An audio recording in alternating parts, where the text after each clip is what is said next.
नमस्कार मंडळी, शीतल लाईफस्टाईलमध्ये तुमचं खूप खूप मनापासून स्वागत।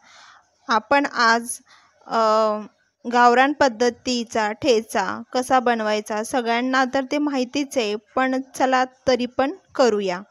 इथे मी या कमी तिखटाच्या मिरच्या घेतल्या आहेत, अर्धा पाव घेतला आहेत मी। आता ह्या सगळे त्याचे देठ काढून घेणार आहेत मिरच्याचे पूर्णपणे। आणि या मिरचीचा ठेचा बनवला ना तर जास्त तिखटही होत नाही, म्हणजे खायला पण बरा पडतो। इथे आता या सगळ्या मिरचीच्या ज्या देठा आहेत त्या सर्व मी काढून घेतल्या आहेत। आता या मधून अशा मी कट करून घेणार आहेत, म्हणजे आपल्याला ते तव्यावर भाजायला सोप्या पडतील। नाहीतर जर अख्ख्याच मिरच्या आपण भाजायला घेतल्या तर त्या मधून फुटतात किंवा तोंडावर वगैरे उडण्याची शक्यता असते। आता मी इथे बघू शकता तुम्ही सगळ्या मिरच्या ह्या चांगल्या कट करून घेतल्या आहेत, हातानेच कट केले। आता या मी तव्यावर 1-2 चमचे तेल टाकणारे आणि चांगल्या या तेलामध्ये भाजून घेणारे। अशा प्रकारे जर मिरच्या तुम्ही भाजल्या तर त्या जास्त अशा उडत नाही किंवा अशा हे पण नाही होत, जास्त तडतड उडत नाही। इथे मी 7 ते 8 असे लसूण पाकळ्या घेतल्यात आणि 1 चमचा जिरं टाकले। जिऱ्याने चांगला मस्त सुवास पण येतो आणि खायला पण चांगला खमंग हा ठेचा लागतो।